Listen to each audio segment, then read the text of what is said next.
I am so excited. Today's guest is known around the world as the HR lady. She is an HR consultant, an author of 2 books, a speaker, a trainer, and a mentor with nearly 30 years of experience guiding companies from 5 people to 5,000 employees.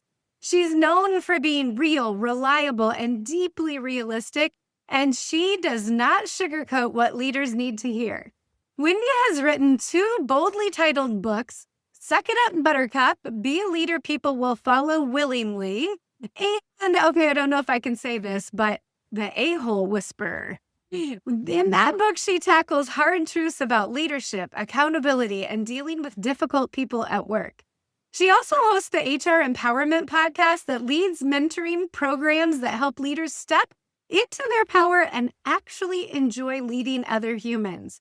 She's an expert in personality styles and traits and uses that knowledge to help organizations improve communication, engagement, and performance. And when she's not transforming workplaces, you might find her in her RV traveling through wine country and collecting all kinds of stories along the way. I am so excited, so let's get started. Welcome to the Lead with Spark podcast, the show where real women lead with authenticity, show up with presence, and live out their purpose. I'm Lynsey Mulder, speaker, C-suite executive, family gal, travel junkie, and a firm believer that your leadership starts from within. Around here, we go beyond the fluff. We talk about the real stuff no one teaches you in leadership training. Your values, your superpower strengths, boundaries to stop burnout, and how to quit being the chaos coordinator of your own life. Whether you're building a business, leading a team, or just trying to stop feeling stuck in the daily grind, this is your space to get clear, get aligned, and finally lead with confidence. So let's cut the noise and reconnect with the spark that makes you, you. Let's go get our spark on. Wendy, I am so glad that you're joining us today. I love your work and all the things that you're doing. You are a woman after my own heart, and I know we teach on a lot of the same stuff. So I would love for our listeners to know a little bit more about you and your work. Can you just share kind of what you're doing? Because it's so exciting. Sure. Hey, everybody. Wendy Sellers here, the HR lady.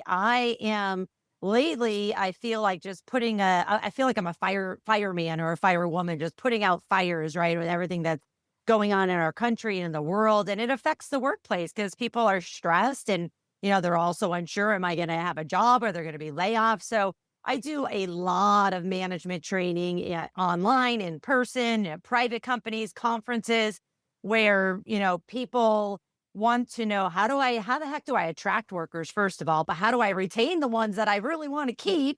And then sometimes how do I get rid of the ones that I don't want to keep and not get sued? So kind of like all over the end. I love focusing on just teaching regular people. I don't care what your role is. It drives me a little crazy, by the way, when we call managers leaders, because I feel like anybody can be a leader. You don't need to have a management title to be a leader, but regardless if you are a manager or not all managers are actual leaders. And so I like to help get them there. So this year, or in 2025, I should say, I actually started doing mentoring as well. So one-on-one mentoring programs to help people who say, you know what, I need a little bit of help, but I don't need to get a master's degree in this. I just need a little bit of coaching from somebody who's been there, done that. So that's about it. Just a lot of digging into what's going on and how we can help businesses not lose their mind.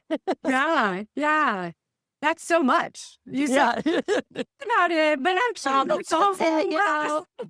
it is like my phone rings all day, every day. My clients know they can text me. They all actually know. Text me first because odds are pretty good. I'm either on a training, in a training, on a conference stage, or in this case, recording podcast. And so they'll text me and they just know I'm going to be able to help them out. Let's talk it through. Let's not fire anybody yet. Let's talk it through first, because it's hard being a manager these days. Heck, it's hard being an employee. Yeah. Being in charge of other employees.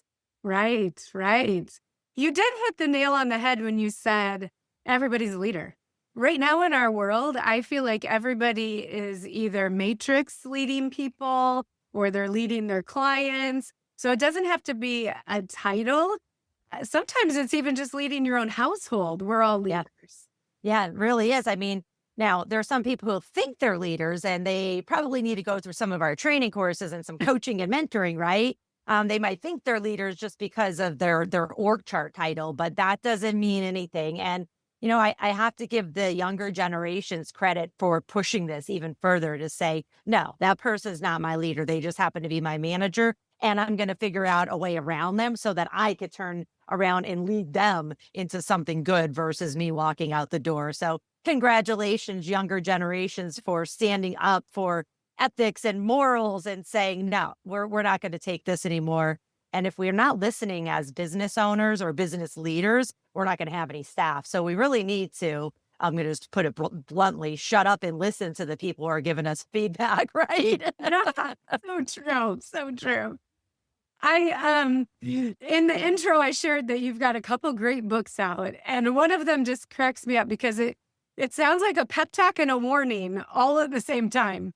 Suck it up, Buttercup. Be a leader that people will follow. I love that. Yes. Did you come up with the name of the book itself, and maybe how's the meaning evolved for you? Sure. So apparently I used to say it a lot, suck it up, Buttercup, but it wasn't necessarily like in a nice way. And so I was like, how can I turn this around when I decided I wanted to write a book? And that's kind of where the Buttercup came in. But I followed up with be a leader people will follow willingly, not just because of an org chart. Again, just what we were just chatting about is just because you're on that org chart or you have that title doesn't mean people are following you to greatness. They may follow you just till 5 p.m. and they're like, see you later. Hope I don't have to see you tomorrow. I talk about in Suck It Up Buttercup, I talk about personality styles a lot. When I was way, way, way younger in my career, I went to a local, it was pre-webinar days, so you had to actually go to like an in-person, lunch and learn or whatever it was. And it was about personality styles. And I was like, oh, it's me. I'm the problem. My personality style, high D, dominant, direct, pushy, bossy. Oh, I'm the problem. And that conference, that session, it was a lunch and learn. It changed my life. And I went and got full blown, into the personality style analysis and got certified and started teaching people, including myself, to just say, you know what? People are different. There's no right or wrong personality style. My second book talks about personality traits, so we could talk about that in a minute. But there's no right or wrong personality style or personality trait. We as humans just have to learn to recognize that other people are different, or in some cases, exactly the same, which might actually be an equal challenge, right? Yeah. Yeah. You have two people fighting for power or two people saying, I don't want the power, somebody else take it away. And so knowing as a true leader, knowing about personality styles and personality traits, it can really, really change how you communicate with people and how you can get them to do what you want them to do, to be quite honest. Yeah. In the book, you mentioned that holding up the mirror and saying, hey, am I part of the employee relations problem? Am I part of the culture problem? Is it me? And you and I have the same personality. We're both high Ds. And I think we talked about that earlier in the DISC assessment. We've kind of fallen in the same category. What are signs that a leader should look for to indicate that, yep, I'm the problem. I'm part of the problem? If you ever do like a engagement survey or just, some kind of little poll and people are either afraid to tell you because you're the one that's implementing the survey or the poll and you're the one that's going to analyze it, that might be the first clue there. They're like, they don't even want to give you the feedback because you're going to come down hard on them or point the finger at them. But it's really like, well, hey, my employee and I are clashing, or doesn't even need to be your employee. It can be your coworker or the person you live with at home. We're clashing in communication, but they seem to get along with everybody else. What seems to be the problem here? Well, what's the common denominator? Me and them. So it's got to be one of us. As a leader, you always grab that mirror and say, it's probably me. Because if you can rule out you, then you can go after them and say, hey, I want to give you some coaching, some mentoring, some training, and or just straight out hold them accountable for their not great attitude. So you mentioned, DISC. I love DISC. when I went to that training on DISC, which is a derivative of Myers-Briggs. I just found it was a lot easier. It's DISC, 4 letters, which stand for dominance, influence, steadiness, and conscientiousness. And most people are usually a combination of two. I happen to be just one solid D, dominance. And we tend to run over people's feelings, right? As you're raising your I hand, they're know. like, we Yeah. tend to say, well, we don't care that our feelings get hurt. And then we forget, well, other people get hurt. I used to get the emails all the time. Why are you mad at me? Yep. Would say, I'm not mad at you, but you sent this email back and you didn't say hi or how's your day? And I thought, to me, I'm answering the question so you can move forward. But to them, they read it as, oh, she must be mad at me because Yep. she's just getting right to the point to move forward. Absolutely. I was answering 3 emails this morning, 2 from people I did not know, who was starting a relationship with, a business relationship. And I started going right into the answer. And I was like, back up, Wendy. Remember, dominant Wendy, you need to make sure that you're putting on some soft touches there. I was like, oh, thanks for reaching out. Glad to meet you again. Let's talk about this on blah, blah, blah date. Here's some information to get started. The other 2 emails, the people that know me, I'm like, yes, no, talk to you later. Yeah. To that point, exactly. Someone who knew you, someone who didn't. We can easily create expectations with our team of, hey, this is my personality. Let's talk about these personalities. When I would onboard a new team and that would report to me, I would always say, hey, I just want you to know, this is who I am. If I reply back, I'm not mad. I'm just busy. And if you send me an email, I'll read the first line. If it's more than 2 lines, you better call me or talk to me. So maybe talk about that. Like a lot of the book talks about shifting so that Yeah. we can improve communication. We know that's a downfall, right? You've got a few stats on those miscommunication things in the book that are just crazy. Yeah, absolutely. I mean, think about it, is the personalities like such as the conscientious C. They want the details. They want the analytics. They want the preciseness. So their response is going to be a 4-page email. And it's like, whoa, you and I are never going to read that. Some other personalities might gloss through it, but I used to be offended when they send me things, and then they would be offended when I send them things because I would just be, yes, no, good job, thumbs up. And they're like, that just took me 4 hours to write. I'm like, well, I didn't ask you to do that. That would be my old answer. I didn't ask you to do that, which is putting the blame on them. As a leader, I should be like, no, I know that Dorothy's going to want a 4-page report and a 6-hour meeting. Hopefully I'm going to go talk to her and we can get that down to a 90-minute meeting. And then she could write the report and I will read it, over coffee or something like that. Yeah. But communication, it's just not one size fits all. It's not just about personality styles and traits, because it's also about maybe somebody just having a bad day, or they had a death in the family, or they're getting over being sick, but we need to understand that if we can just, have a glimmer, even if we're not doing an official assessment for personality styles or personality traits, how do my people that I'm around, that I work with, my clients as well, how do they like to communicate so that I can tailor my communication to them? Why? So I could reduce misunderstandings. I can get feedback. They can give me feedback, and I hopefully won't get offended by it. Or if I am, I could, control my face so they can keep going. And then we could just create environments where everybody is doing their best work and getting along and kumbaya, going home at 5 p.m. and not looking for a new job. Yeah. Yeah. One of the stats that you shared with me, I think you shared this, 99% of the professional issues at work are caused by communication. I don't know if that stat is 100% accurate, but I'm going to tell you it probably is. Yeah. Because, everything is communication. Eye rolling is communication. The way you hold your hands is communication. The way you're leaning in, leaning out. Our body language is communication. Now, I am not a body language expert, but I love sitting like having a cocktail somewhere, having breakfast somewhere, and just looking around, not being nosy, but just being like, okay, what's going on here? And is there any way I can help? Now, if I'm out in public, I'm just probably going to have fun with it and say, oh, I'm glad I'm not in that conversation over here. But at work, I need to be saying, looking around, going, okay, looks like people are uncomfortable in this meeting right now. I'm the leader, regardless of my title. I need to step in, not put anybody, in a corner. Don't put baby in the corner, right? And making sure that they know like we are all in this together. So maybe I need to pull them apart, separately to have these conversations. And this is also important for when you're talking about personality traits. I'm just going to jump into that, if I may. In my Yeah. second book, which talks about how to deal with crappy leaders and jerks at work, I talk about personality traits like ambivert, introvert, extrovert, and how knowing them as well is part of communication. So, an extrovert, they are going to be they think out loud, they jump into action quickly, not always planned, but quickly.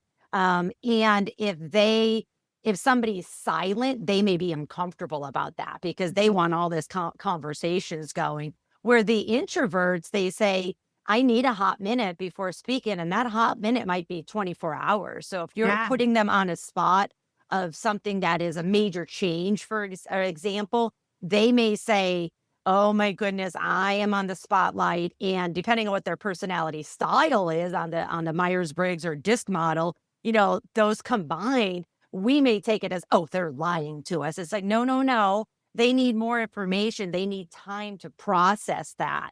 And so you just think about it. We might accuse them of being disengaged or not caring, but that's not it at all. It's just their personality that we need to learn about our employees, learn about our team. Again, folks, learn about the people you live with as well, Yeah. so that you could just tailor your communication so that you can get to the heart of what you're talking about. And for the workplace, especially if you are a manager or a project manager, get the people below you to do what you want them to do, but make it seem like, okay, we're in agreement. We've all talked about this and we're moving forward. And then checking in on them, especially the folks that are a little bit more, need more details or maybe a little bit more introverted. Make sure you're checking in on them the next day to say, are things still okay? Are we still on scale here to go forward? Because somebody else like me and you may just say, yeah, things are going, let's railroad over them. And then we don't realize they're over there crying in the corner and we just crush their soul.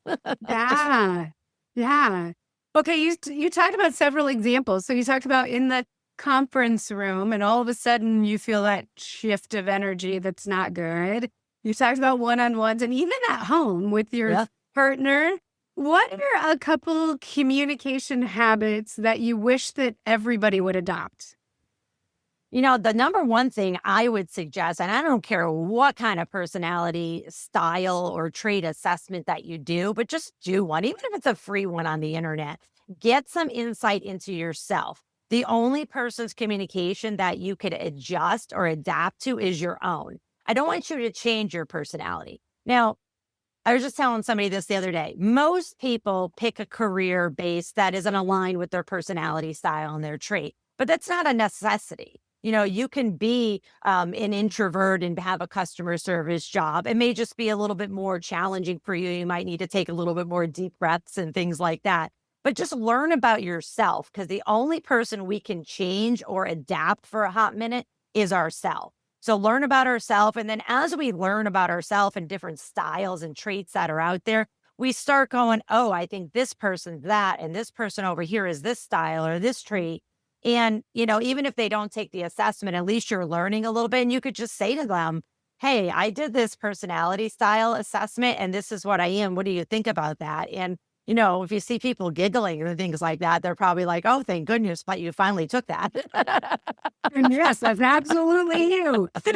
Yeah. So now when I meet people, because, I'm more ambivert, there's times that I have to be an extrovert. Other times I can completely be an introvert for a long period of time. Then I'm like, suddenly, oh my goodness, I need human interaction. And it's probably because of what I do all day. I'm interacting with humans all day. So, there are times that I have to go ahead and be like, all right, suck it up, Buttercup. You got to put your big girl shoes on here and go out there and pretend to be a salesperson. But I usually just ask people when I just meet them, whether they're on my team, my client's team, like, hey, do you know anything about personality styles? Here's my book. Learn about it. If you want to take an assessment, let me know. But let me just tell you about me, because I don't want you to, be scared of me, or I don't want you to be offended by me, but you could say anything to me and I won't judge you for it. Versus other people, their feelings might get hurt about it. Not saying, folks, that I don't have feelings, because believe it or not, I really do. I'm the first one to cry at a sappy movie and, somebody's story of their being hurt or, a loss. I'm right there bawling with them, but you're not going to see me crying about it at work. That's for sure. Yeah. You hit on something very, very important that I want to make sure we don't gloss over. Ask. Mhm. Have the conversation. Too many times, and I know I do have training that is Decode the Blueprint, where I teach people how to identify personality traits. We talked about that. And so there are things that you can learn and train, but the number one thing is just have the conversation. Ask. Yeah. Early in my career, I had a situation where this one person, exactly what you described, drove me crazy. And I couldn't figure out why. Everybody else loved her. And I actually loved her as a person. But we would get in these business meetings and I was like, what the heck? And it's because I'm a future thinker and she likes to think about context and all the things we've already tried before she could move forward. So our brains were opposite parallels. Yeah. When I sat down and just had the conversation, we were able to figure out a working place. And I just want to make sure people understand that, because that is so important. Doing the assessments and then bringing it to light makes you realize, and then you laugh about it. Oh, Yeah, that's you just laugh a about it. second. Yeah, you laugh about it later on once you're friends, or at least on friendly terms, that you're like, hey, remember back then? I have a chapter and it's called "Shut Up and Listen," and that was really a note to me, because I want to be like, all right, I'm direct and I want to move quickly and let's go. And then while the person's over there thinking about their terminology and their words, because they're not direct, they're not fast paced, they're analytical, I'm like, okay, let me just handle this for you. And then I just, gloss over them and make them feel nothing or less than nothing. And so shutting up and listening is also a very, very, very, relevant tool that everybody needs. And you need to just understand who you're dealing with. Let's face it, we're not going to know every single person that crossed our path in business, and we're not going to know their personalities. If we did, we'd be, trillionaires probably, because that'd be a secret skill that nobody has. But we could sometimes just, kind of silently listen to people during meetings and be like, I think this person is an extrovert, or I think this person is, a conscientious C. Why don't I just ask them, hey, do you know what your personality style is, so you and I can have better communication? And if you don't, here's some information. And like I already mentioned, maybe just go do a freebie that'll give you some information. Yeah. Yeah. I love that chapter in the book, Shut Up and Listening. In reality, a lot of people that are listening right now probably are stressed out, overwhelmed. We're going in the holidays, so we're feeling the Christmas shopping pressure along with year-end pressure. What does good listening look like from a leader's side of the desk? Sure. Well, first of all, it means, taking that deep breath of being like, okay, I've got to clear things out of my brain, because if we're still, somebody's talking to us in our office, online, on Zoom, or, in person, and we're still also typing emails at the same time, or checking our text messages, or scrolling on social media, then we're not listening. And this also works at home. If you are, multitasking, and I know most of you that are listening are the best multitaskers in the world. You could do 10 things at the same time and they're all going to get an A+ if they have to get graded. Nope, that's probably not really the case. That's what we want ourselves to believe. But that means we need to give other people undivided attention, taking that deep breath and being prepared for conversations, even when we have no clue why they're standing in front of us, mad and fuming with steam coming out of their ears, of going, okay, this is the time that I need to put everything else aside, because if I don't, this person's going to quit and I need them. Now, if it's not that, they're not that agitated, you can say, hey, I'm in the middle of something. Can you give me 5 minutes? And you're not pushing them off too far versus, can you come back tomorrow? They're like, no, I'm not coming back tomorrow. I'm not coming back at all, because you won't even listen to me. Yeah. So taking that deep breath and then preparing and knowing your team members to say, all right, they don't usually act like this, so I need to stop right now because something's going on.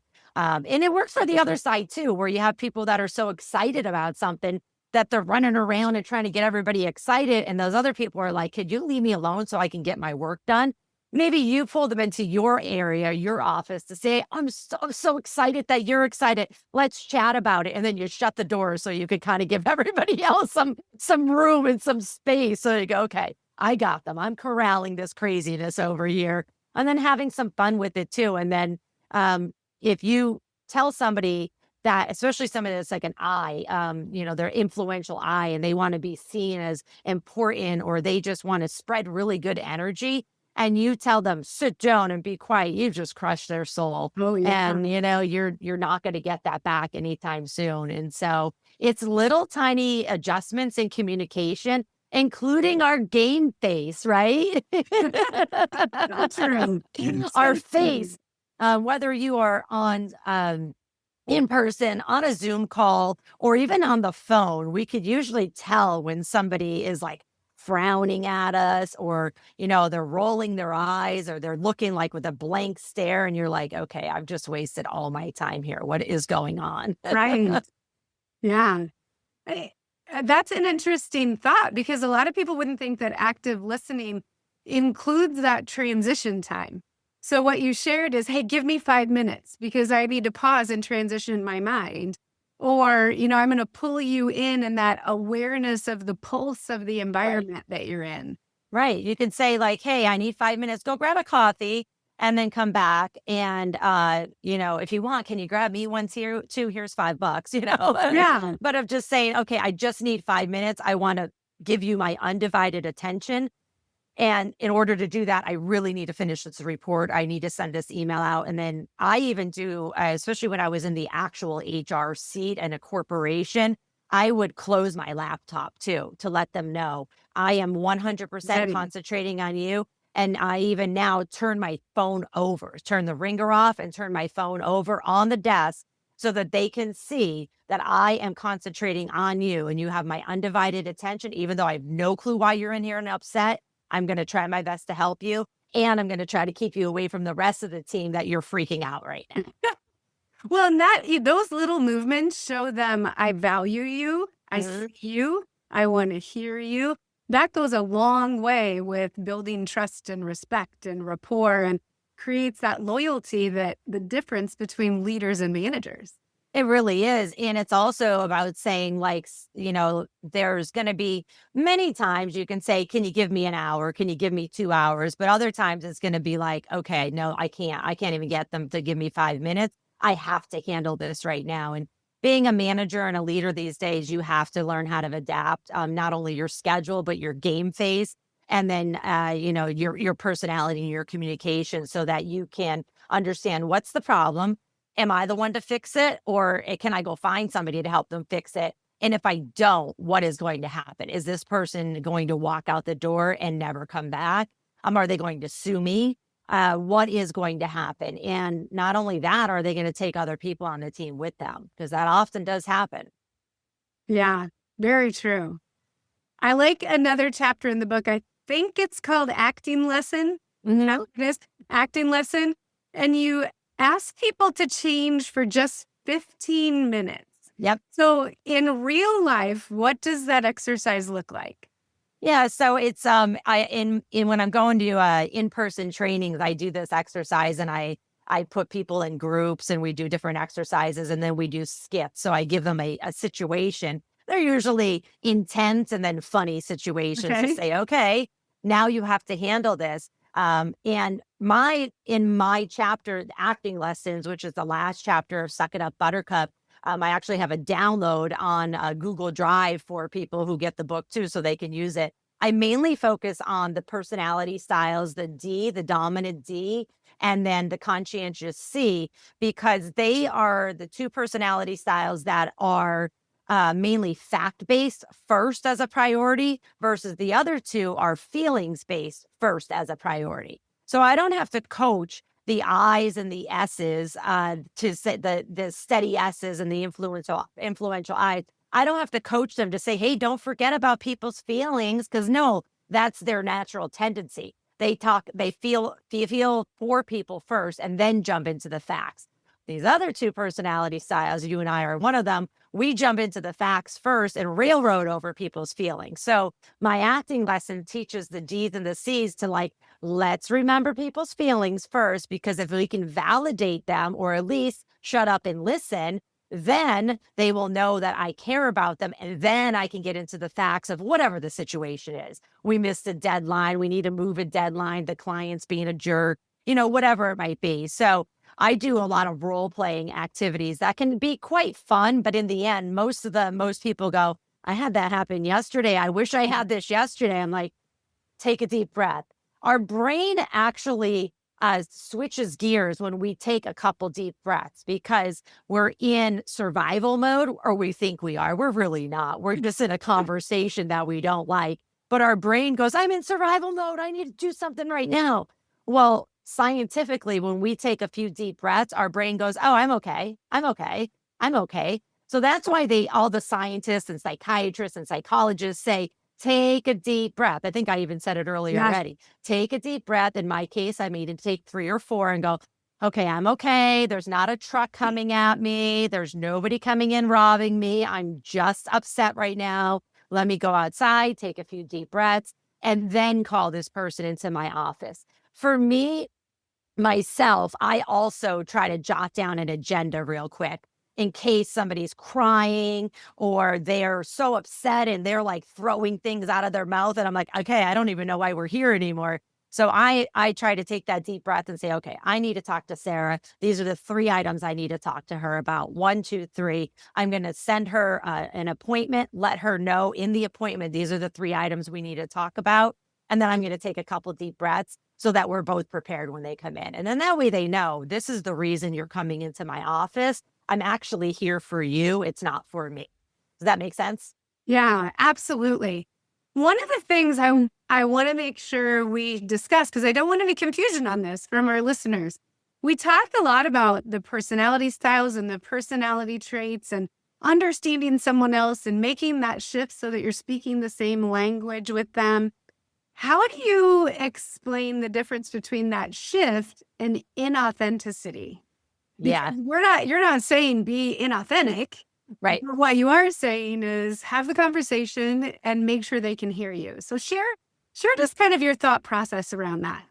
I'm usually just really open to the person that I'm talking it to say, hey, I just want to let you know my personality style is this. And so this conversation, when I was preparing for it, I was thinking it was going to be a little bit difficult. So I just want you to know you can speak up at any time, raise your hand, something, here's a bell, whatever it might be. You can interrupt me at any time, but let's just do it professionally. And I will try my best not to interrupt you. I used to work with this other consultant. We had this huge, huge client together. And she would even say, I'm not done speaking yet, Wendy. And I'd be like, thank you. And we would laugh about it because we knew each other at that point. But we had to get to that point because she'd be like, you always interrupt me. I'm like, yeah, I know I do that for everybody. So I'm like, all right, how about we have some hand signals? And then when we were going into big meetings, we would role play our conversations ahead of time. So we knew exactly you were going to say this, then I'm going to say this. So it's kind of like being an actor, right? In the acting lesson. Yeah. So we have to prepare for certain conversations in our life, at work, at the grocery store when we're returning things, or, at home too, to say, okay, I know this is going to be a difficult conversation. So role play. You could do a Zoom with yourself and role play the conversation. You could write a script and, read the conversation and then look at the Zoom with yourself and go, oh, well, I don't look good there. Right. My face doesn't look good. I don't sound good. We have technology. Use it. We can 100% use it. I'm not saying to read a script for every single situation, but at least have kind of key points of like, this is what I'm going to cover. And then when this person who may have been playing me through this conversation, when they get up to leave, I could say, no, I had 5 items that I wanted to cover and we didn't cover the 5th one yet. So please kindly take a seat again so we can get through this. And that way it's like, ta-da, Yeah. not a jerk. You're not a jerk. Any feedback? And then got to put my HR hat on real quick. If it is a conversation that you're having with somebody that, it's okay, you've got to make some changes or you're not going to be able to be on the team anymore, please follow up those conversations in writing. It doesn't necessarily need to be on some fancy form that your HR department has. Now, ask your HR department first because they may say it has to. But we have this wonderful thing called email. That's documentation. You can bring that into the court of law. So if you could say, hey, Lynsey, thanks for meeting with me today. I appreciate it. These are the 5 things that we've talked about. I'm not really sure what the takeaway is on number 3. So please respond back what your thoughts are. And then now you're on the same page of going, all right, that employee who thinks they're going to get away with something, they've just been told they're not getting away with it, and it's in writing. When we see things in writing, especially from somebody above us, they're like, whoa, I've just been told something. Uh-oh. I can't get away with this anymore. Yeah. And then follow up. If your employees know that, yeah, she always tells me that stuff, but she never does anything about it and she never follows up, that word gets around. And so we have to train ourselves to follow up too, saying, hey, I talked to them on Monday. Thursday, I'm going to pop into their office or have them pop into my office, say, hey, has anything changed since then? Are we still on the same page for the timeline? And then eventually they're going to know, okay, I'm not getting to get away with whatever that was anymore. And this person is here to help me. Yeah. Yeah. And those conversations become easier if you've proactively understood what their personality, characteristics, traits, all of that is. And even asking one question when we communicate, because sometimes things get hard. How do you want me to treat you? How do you want me to talk to you? So you proactively had the conversation to prepare for it. And you can remind them during that when you're. Yeah. And I'll do like a quick little recap of both like on the DISC model and then like the extrovert, introvert, again, taking that deep breath and saying, what does this person need from me so that they can hear me clearly? Of course, I'm going to put it in writing as well as a follow-up. But for somebody who's a dominant D or even an extroverted personality, be direct, don't sugarcoat, stick to the bottom line and move quickly. They don't like things dragged out. For somebody that's, maybe a highly social personality or an introvert on the DISC scale, make sure you're using positive energy, make space for conversation. So with the D, you might have a 15-minute conversation. With the I, probably going to be a 45-minute. So be prepared for that. And then, connect relationally. Make sure they know that, yes, I still like you or trust you as a person. Before diving into the task. If they just went on a vacation, ask them how their vacation was and things like that. And they're going to go, oh, they've remembered I was on vacation. That's a great thing. And then you could dive into the task because then they're like, well, they still see me as a person. So I know I'm not getting fired right now, but they're listening to me. For the S on the DISC scale, which stands for steadiness, they're usually much more patient. They need support and they love to provide support and they're very, very relationship focused. So for them and as well as introverted personalities, you want to like slow the pace. So they're probably going to be a longer conversation as well. They need context and they need a lot of reassurance because they're going to possibly think, I think I'm getting fired, where you can say, you're not getting fired. We're just having, a conversation here about changing a timeline and what I need from you. And then give them time to respond thoughtfully. And it may not be until later in the day or even tomorrow. And then for the conscientious C or even like analytical personalities, be thorough. Like I already mentioned, they're going to give you a 40-page report when you wanted 4 paragraphs. So if that's what you want, you need to be very clear what you want from them. They want data, they want facts, they want logic, they want details, and they're going to ask you a lot of questions. So that's also going to be a longer conversation. So those just 4 items there, which I'll put on a blog on my website, by the way, thehrlady.com. So everybody can go check that out and, grab that information just to say, all right, this is how I'm going to expand my communication toolkit, figure out my own style, and then learn to start adjusting to other people's styles. Yeah. I think our listeners need to just keep rewinding and playing that section. So if somebody wants to start small tomorrow, what's the first concrete step that you'd tell them to take? Like I said, number 1 is get some kind of personality assessment done, even if it's a free version. I do free ones all the time. There's so many different personality assessments out there. Myers-Briggs, a huge one. DISC is a derivative of Myers-Briggs. It's a much smaller version of it. So figure out your own style and then start having fun with it and telling people, this is my style, what's yours? And then you could start learning to connect. And then, of course, read my books, which I was can give going you to a say little bit that. of, I could give you a little bit of humor. Suck it up, Buttercup. Be a leader people will follow. And they're very short and direct. And they're now in Spanish and then also in English audio. And then my other book, How to Deal with Crappy Leaders and Jerks at Work, also very short and direct. And, for anybody that is a direct personality style, you'll get through it very quickly. But just keep thinking outside the box. Every time we think we have this thing called humans figured out, we change. And we're going to put links to the books and your website and your podcast and everything in the show notes so people can figure out how to get to you really easily. I know I always have to ask this question, and we're getting at the end of our time. So my listeners are travel junkies. I'm a travel junkie. We love to do that. So completely off of topic, but where's one place that we should go? But more importantly, not even the location, but what should we do when we get there? Oh, boy. Well, no matter where you go, I'm going to tell you to go get wine. I have a giant sign behind me that's a wine sign. I have traveled to every single state in the United States. And I actually traveled post-pandemic in my RV by myself to 20 states. And everything that could possibly happen did. But I had the time of my life and I stayed at wineries and breweries. So that was really cool, being by myself, being safe. And it's called Harvest Host, which if you're a camper, you should check that out. It's you stay at all these wineries and breweries, and they're usually small places. And then, you meet goats and you make cheese and, you just have a blast. And I've traveled not too extensively, but quite a bit outside the United States. My most recent trip outside the United States was in Portugal to meet some friends. And oh my goodness, the people there were amazing. The food was amazing. The wine was amazing.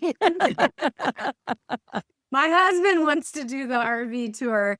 That one I could do. The wineries, that sounds like a game on. Yes. Yeah. So I wrote some information about my trip. So I will make sure that I send that to you too. And then you could put that in the link. And then if anybody has any questions about travel or RVing, I live in my RV. Feel free to reach out to me at any time. I love sharing information. Awesome. Well, Wendy, this has been fantastic. Thank you so much for being on the show. You're Thank amazing. you. And we'll put all the information for everybody. So, hey, team, listeners, keep leading with Spark. We will talk next week. Well, that's it for today. Thanks for being here and for doing the work to lead yourself first. If this episode sparked something for you, take a second to subscribe, leave a review, or share it with another woman who's ready to own her leadership. And remember, the way you lead your life is the way you lead everything else. If you or your organization are looking for a speaker, an impactful workshop, or an executive coach, head over to lynseymoulder.com and let's connect. Keep showing up. Keep leading with Spark. You got this. I'll see you next time.